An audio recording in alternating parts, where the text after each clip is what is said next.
जनाब सदर, एक अजीम हस्ती हुई। ये हस्ती जे करे अजी दुनिया हाली रही है। इन जो मकसद छा हो, इन जा अहवाल छा आहिनि।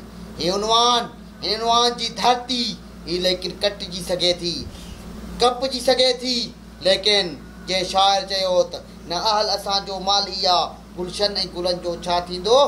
बदज़ौक़ जे हथ में बाग़ रहियो मासूम वणनि जो छा थींदो।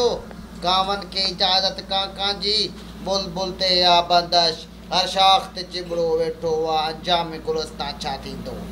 जंहिंजे करे अॼु साम्राज ही सिंधी क़ौम जे करे अॼु सिंध जो पाणी बंद थियो पियो वञे। छा ये पार्टी न आहे, ही सियासत न आहे। इन सियासत ऐं पार्टी जे करे कई जानियूं कुर्बान कयूं वियूं। असांजा कई सिंध जा जोधा जवान शहीद कया विया। ही छा ही सियासत आहे?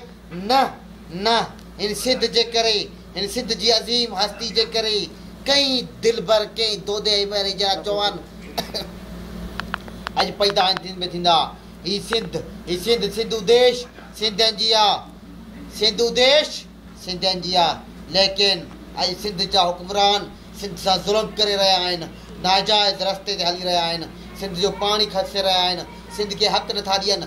छो नथा ॾियनि? अॼु असां सिंधियुनि सां मज़लूमनि सां सिंधियुनि सां ना हक़ थिए थो, न इंसाफ़ थिए थो। मीडिया न आहे, मीडिया जो हिते को बि नुमाइंदो मौजूदु न आहे सिंध में। छो न आहे? ही छा ही सियासत न आहे? ही पंजाब साम्राज्य जे ख़िलाफ़ ही आवाज़ उथारींदड़ कई जोधा जवान आहिनि। जैम सयाद दादू में हिकु बि मुहाजिर न आहे मोकिलियो। छो न आहे मोकिलियो? हीअ हुनजी सियासत न हुई, हुनजो पंहिंजो इख़लाक़ न हो। लेकिन जैम सयाद दादू में न आहे मोकिलियो।